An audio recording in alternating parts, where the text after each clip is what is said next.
Hello, I'm Ajahn Jyotipalo. Welcome to another edition of Sauntering into Silence.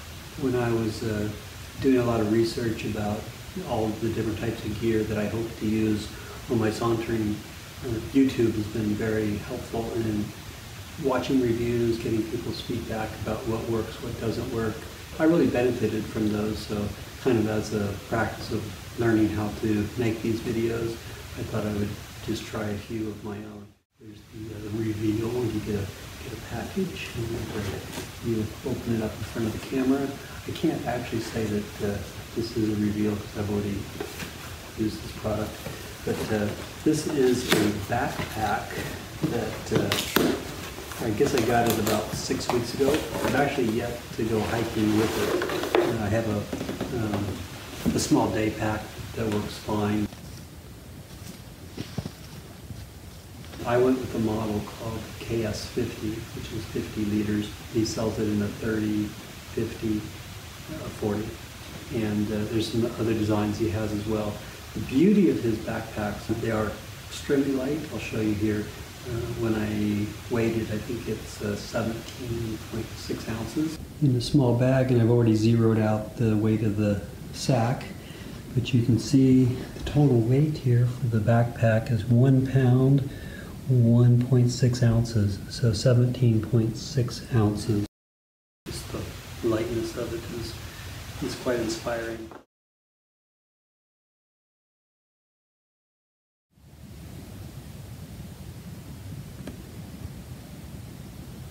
I think the biggest advantage to Lorentz packs are that I think I was watching one of the reviews and someone said there's like over 20 different customizations you can make, which does make the ordering of the pack a little confusing. That's the only criticism I had of this pack. But you can see it's quite a small pack. And when I first got the package, I actually thought he probably forgot to put the pack in. It was so light, and so some of the features I wanted to go over with this is that there's many different types of fabric that you can choose. I went with VX20 Soft in a coyote brown, and the reason I did it is because it matches the Buddhist monk's colors. This was probably one of the heavier options, which I think probably in the long run will be good for me because I'm assuming it's going to be more durable. Now, one thing I wanted to show is that Lorentz is a true artist in his sewing and just the details. So I'll probably maybe show a close-up later, but in the interior, you can just see that all the seams are, there's a hem piece on the inside, and just all the stitching is very well done. Attention to detail. So for this particular pack, so there's so many different options. So there's options of where you can roll it down, and then you have the clips that go onto it. I just went with the standard draw cord option. On the shoulder straps, I went with what's called the daisy chain option. So if I wanted to, I could put clips on here and attach things onto it. There's this is the standard sternum strap. It's actually very small. It's a little smaller than I was expecting, but it's probably going to be more than sufficient. But there's options of this where you wouldn't have the daisy chain, but just be a solid piece, and then you can easily slide the clip up and down. I figure I'm going to be on the trail for 24 hours a day. If I need to move it, it's not going to take me that much time. One way that this pack I think is so light is that you can see here the cords that are used. They are very thin. They're sturdy enough for what you're doing for backpacking. If you probably have the back shown here. Here is the external frame, and there's Velcro here, so they just, if I wanted to, I can just pull it out and remove it.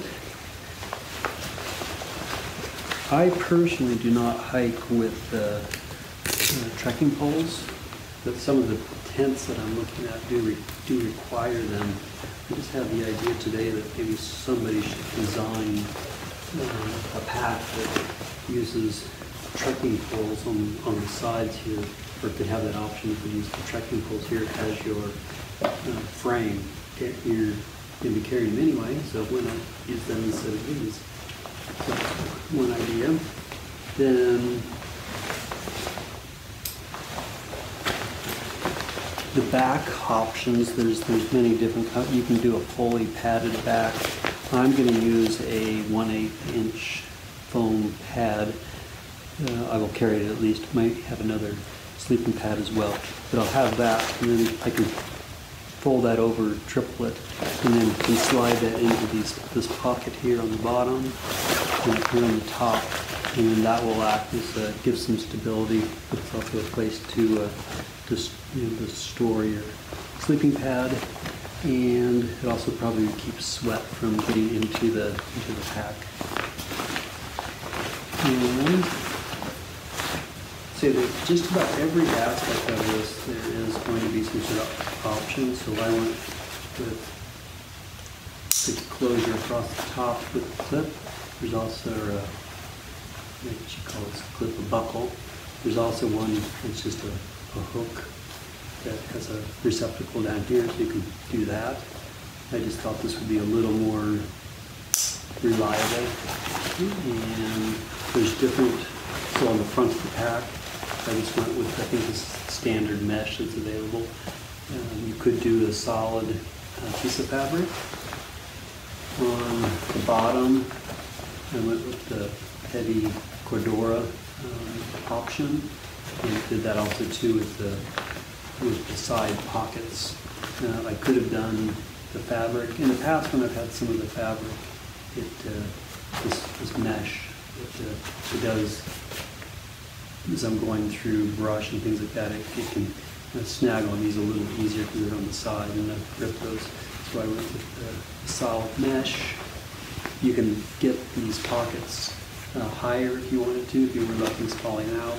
They're kind of designed so you can easily reach back and grab a water bottle without having to take the pack off. When they're higher up, it's harder and harder to do that. Across the bottom, there's a very small tab right there, and there's 4 of those on each of the corners on the bottom. So if I needed to attach something on the bottom, or a wet tent or something maybe I didn't want to put inside, or I just think it just gives me a few more options. There is a cord that's over there, a bungee cord that goes on the outside here, so I can attach things there. There were several different options for the hip belt. I think this is just the standard one, and they had some with a larger strap with bigger belt clips, which I didn't think I needed. Laurent did recommend, if you're having the metal frame, to go with I think it was a wider belt, because it helps to what these do is they help to distribute the weight in the pack. So as the weight's coming down, it goes into the belt. So you're carrying more of your weight on the hips instead of on your shoulder or on your back. So I'll do just a very short video also of the ordering process, or looking at all the various options. And so you can, if you go to his website, you'll see all the many different options.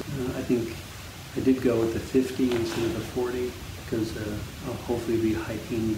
When I am doing hikes, it'll be like a week long, so you need to basic food, having a week's worth of food at certain points inside the pack. So I'm hoping to be able to keep the weight, total weight, at all times under 25 pounds. And after a refuel, resupply day, that I'll probably be about 15 pounds with the food. So I'm really trying to keep my gear down to about 10 pounds. And I'm not sure if I'll be able to do that. But that's the goal. And so if you have a smaller pack with not so many options on it, there's an incentive to keep your weight down. That's the goal. This is the pack. Thank you, Laurent, for doing such an awesome job. Here's the website for KS Ultralight Gear, and the backpack that I purchased was the KS pack, and I ended up going with the 50-liter model. Here in the menu you can see there's various different types of packs he sells and information. So I went to the KS pack, which is this page here, and as you see there's all the options that he has available for the pack. When you're placing an order, you can, I think when you go to your cart, there's ways that you can add the various items to it. And so the one issue I had with placing this order was that there's a lot of, all the information you need is here, and very good photographs and explanations, but for some reason it just wasn't totally intuitive, and it took me quite a while to sort out. And I've read other people's reviews before I purchased the pack that they had the same issues. And so, like, you would start off by coming down here and then choosing the size and the fabric you want to do, and then you'd add it to the cart. And then down here later on, there's all these other options, like if you wanted to have an ice axe loop for your pack, or if you wanted to have hip pouches, you can add this all into it later. But as you'll see, there's really good information though, so it's like, and explanations and photographs of everything different. The beauty of these packs is that you can totally custom them to however you want them. So like in the back, you can have it designed so it's got this cushion in the back, there's other options later on. So yeah, here, this is kind of the option that I went with. Instead of having a sewn-in cushion, there's just these pockets, and so then you can put a foam pad in there. I'll probably use a 1/8 inch rolled pad for my sleeping pad, and that'll be folded over and put in there for some rigidity. And here's another photograph of that. And as you see, there's just many different types of options. So like for how the straps are attached to the pack, the shoulder straps, I went with the sort of the webbing, where there's also this sort of line lock and cord. I just felt this was probably going to be a little bit more stable over time. But there's lots of options. I went with the standard belt with a smaller clip. I went with the standard instead of the larger one. Different designs you can do with the water bottles on the sides, and yeah, there's different clasps you can do for attaching in the back, different bottoms you can do.